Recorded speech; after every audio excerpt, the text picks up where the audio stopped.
পূর্ব লোকসভা আসনের প্রার্থী তথা সাংসদ আজ বিকেলে বি.আর. আম্বেদকর স্মৃতি ছাত্রাবাস পরিদর্শন করেন। ছাত্রাবাসে পৌঁছে বিভিন্ন পরিকাঠামো ঘুরে দেখার পাশাপাশি আবাসিক ছাত্রদের সঙ্গে কথা বলেন তিনি।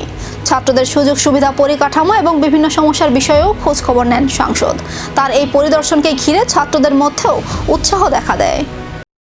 आज अगरतला में हमारे एसटी हॉस्टल गर्ल्स के यहाँ पे एक सरप्राइज विज़िट करने आई हूँ और मैं ये नहीं बोल सकती कि मैं बहुत खुश हूँ, क्योंकि यहाँ पे बहुत दिक्कतें हैं और यहाँ लाइट की प्रॉब्लम है, यहाँ इनकी किचन में इनके चूल्हा के प्रॉब्लम्स है। ये तो बेसिक नीड्स है। एंड जैसे हम लोग ने स्मार्ट क्लास सब जगह बनाया, पर ये स्मार्ट क्लासेस चलते नहीं हैं और आप देख सकते हैं यहाँ से ये सब बच्चे इतने दूर दूर से इनके माँ बाप ने। আম্বেদকর ছাত্রাবাসে সাংসদের পরিদর্শন, ছাত্রদের সমস্যা সমাধানে এবার কি পদক্ষেপ, নজর সেদিকেই।